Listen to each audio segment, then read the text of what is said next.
Your Excellency, Ambassador Korosi, President of the 77th Session of the United Nations General Assembly, Your Excellency, Mr. Antonio Guterres, Secretary General of the UN, Your Excellencies, Heads of State and Government, distinguished ladies and gentlemen, first we congratulate you, Mr. President, on your election as the seventh President of the UN General Assembly. With your vast experience, we're confident that you will successfully provide the required leadership during your tenure as President of the General Assembly. We pay tribute, of course, in the same manner to Mr. Abdallah Shahid for his unwavering dedication and good stewardship during the 76th session of the General Assembly. Mr. President, Your Excellencies, we meet here at a very difficult time, a time when global challenges have not only multiplied, but have become more complex. Such challenges include the COVID-19 pandemic, the climate change, the war in Ukraine, and the associated effects of the supply chain disruptions, food insecurity around the world, the high commodity and energy prices, as well as the overall high cost of living, which have cast a dark shadow on the attainment of the SDGs on our continent. The risk and the world. The risk of reversal in the hard-won developmental gains is ever so real. COVID-19 unmasks the global inequalities which stretch well beyond income and political boundaries, as evidenced through the varied access to vaccines. The risk of further inequality is also real, especially for us developing countries which have inadequate capacity to adapt and mitigate the effects of climate change, despite our insignificant carbon footprint, sadly so. This is truly a defining moment of our time where collective efforts must be channeled to address the numerous challenges that we face. Mr. President, it is why Zambia welcomes the challenge on building our common agenda and endorsed the call to convene the Summit for the Future. We call for the attainment of a pact for the future that underwrites a new form of multilateralism in our world, one where major challenges are faced together in solidarity within a context of revitalized international order that is rules-based, number one, number two, fair and inclusive, number three, with the United Nations at the center of it all. As a country with the 2/3 of our population below the age of 25, the outlook on the future and emphasis on intergenerational equity is so important to us. Our government seeks to harness this democratic dividend by investing in its youthful population and energetic members of our population for a better future. We therefore support the establishment of the UN Youth Office at the UN here. This should encourage meaningful youth engagement in diverse ways, such as in political representation, access to lifelong skills training and education, support to youth innovation, and indeed entrepreneurship, decision-making, and all the spheres of life, including climate change and environmental protection. Mr. President, in spite of the steady progress made towards curbing the COVID-19 pandemic, we still need to remain vigilant to guard against the possibility of its resurgence. We have all experienced the negative impact of the pandemic, particularly the loss of millions of our loved ones, lives across the world, disruption in social economic activities. As the world continues to recover from this pandemic, it is therefore necessary to find lasting solutions, including investment in resilient health systems that will respond to future pandemics of the likes that we have witnessed with the COVID-19, just amongst others. This entails the establishment of a versatile international public health regime that will be devoid of hoarding vaccines and related technologies to guarantee rapid deployment of supplies, indeed from a global reserve to tackle future pandemics. Mr. President, the re-emergence of polio in our world is of great concern and as such, Zambia is participating in supplementary immunization activities along with a number of countries in our region in order to prevent and halt the spread of wild poliovirus type 1. This is in addition to ongoing activities to fight other vaccine-preventable diseases such as what? Measles, as well as to strengthen our routine immunization and maintain essential health services for maternal and child health. As the Globe Cholera Control Champion, and many thanks to the WHO who gave us this opportunity to serve in this role, our fight against cholera must continue with vigor, relentlessly with vigor. We also need to remain alert to any possible outbreaks of monkeypox, Ebola virus, and indeed other threats in our world. The international community must work together to address the growing threat to environmental, human, and animal health resulting from antimicrobial resistance, commonly referred to as drug resistance. Drug resistance, bacterial infections to bacterial infections continue to cause millions of deaths where, for example, in particular, sub-Saharan Africa has the greatest burden of resistance bacterial infections, accounting for a greater proportion of deaths in our regions. This calls for greater control systems in access to antimicrobial medicines for both human and animal use. I shall now focus on other areas of interest. Economic performance. Mr. President, the Ukraine crisis has hampered the recovery that was slowly taking hold, particularly in the developing world, where large sections of our society remain in extreme poverty and the inequalities widen by the day. With the attainment of the SDGs off track, countries must intensify national consultative processes and stakeholder engagements and renew commitments to poverty reduction, tackle energy poverty, support debt restructuring, and enhance access to concessional finance, very important to our own development agendas in our individual countries. On our part, we hereby indicate this, in this regard, our intention to present our second voluntary national review in July 2023 to highlight Zambia's progress towards sustainable development goals, achievement of. Despite the challenges in the external environment, we are resolved to rebuild the Zambian economy, and this resolve remains strong ever before. Our economic recovery is on track, Mr. President, evidenced by the positive growth indicators and stabilization of key macro variables such as what? Interest rate regime, indeed, exchange rate market stability, inflation, which we have been able to pull down from 25% to well under 9.8% in just 1 year of being in office. Mr. President, Zambia is on a path of growth from the economic contraction that we experienced in the past, which was somewhere in the region of -2%, and to GDP estimated now just under a year to grow at about 3%. When you add -2 and 3% growth, it means we've grown by about 5% in the last 12 months. This is something that has been difficult to achieve, but with a lot of hard work, we've been able to do it. But we want to do more.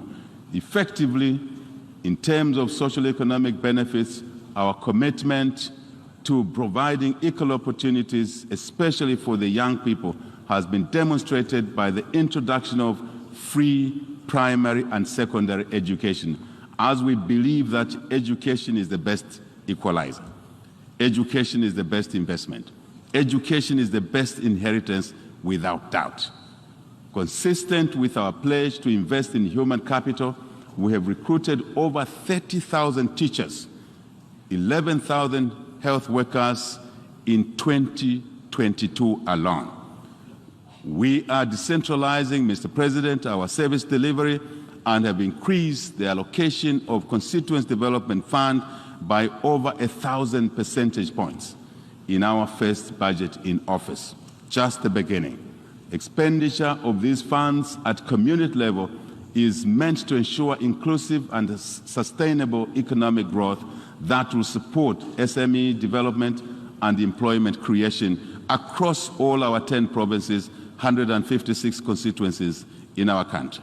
I'm pleased to note that we have reached, in principle, agreement with our creditors under the common framework to restructure the national debt which we inherited, and have effectively concluded an IMF deal based on our more important homegrown economic transformation plan. We say many thanks to the International Monetary Fund, to the World Bank, and basically the UN system and other cooperating partners for your support. Climate change. Mr. President, the adverse effects of climate change have continued to ravage our planet.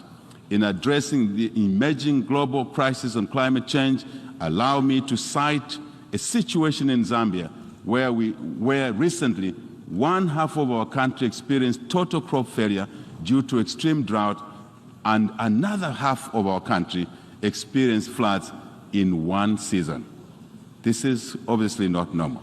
Climate change, negative effects. Such extreme weather events are a timely reminder of the grave consequences of climate change.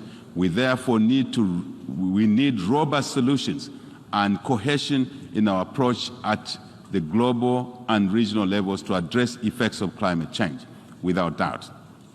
As chair of the African Group of Negotiators on Climate Change, Mr. President, Zambia calls for enhanced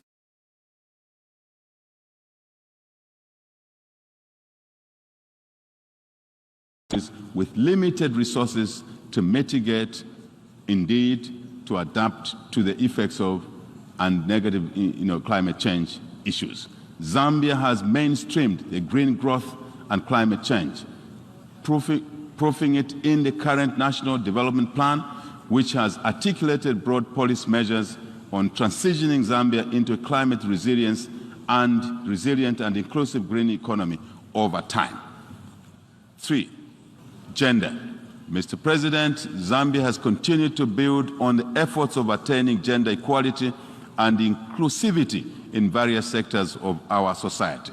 Based on empirical evidence, women empowerment and poverty alleviation are positively correlated, I must say.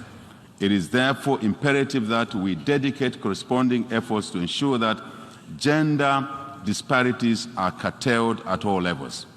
Mr. President, Zambia, under our national gender policy, has been implementing affirmative action in favor of women and girls to ensure that their full potential is realized not once but all times. Ending child marriage. Mr. President, to complement these measures, Zambia is championing the campaign to end child marriage in Africa and, of course, in the world.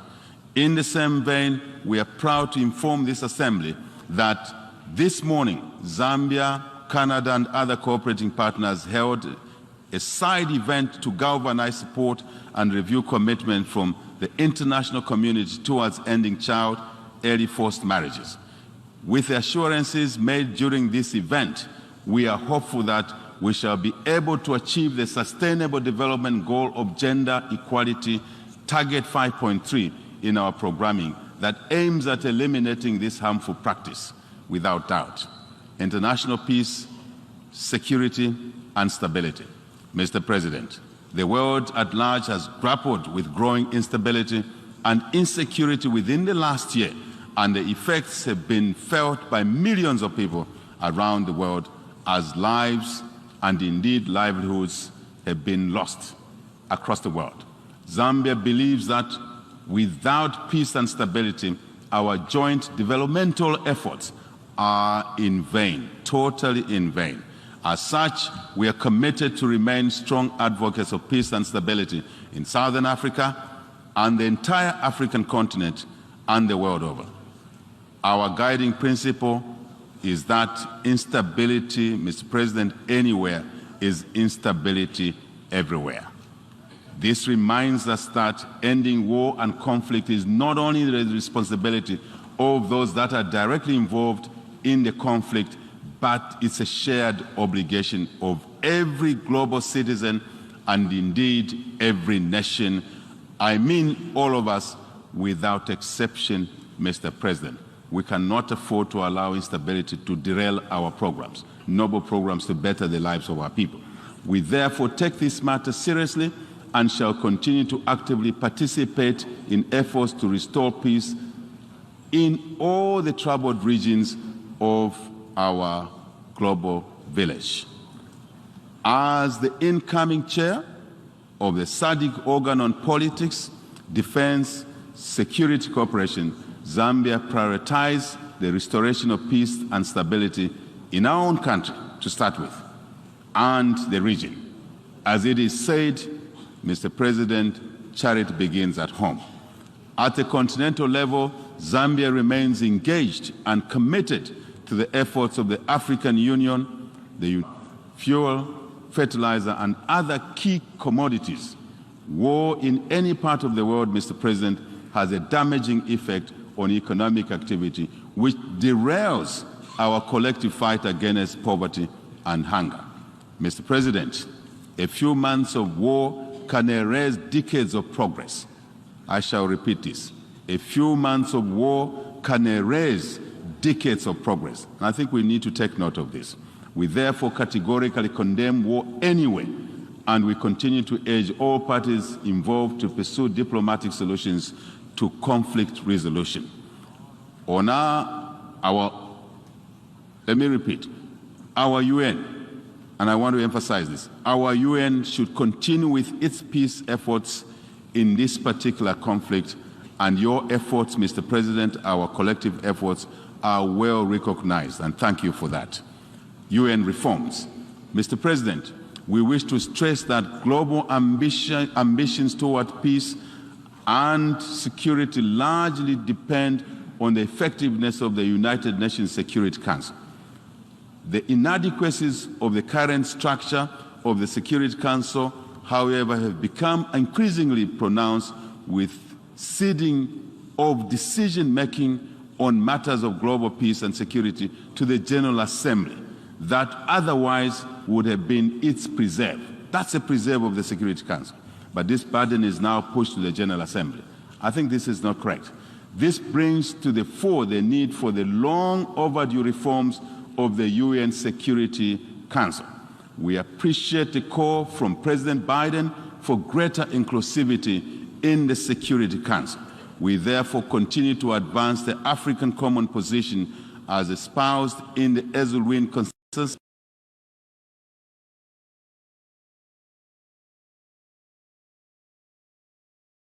of our UN Security Council.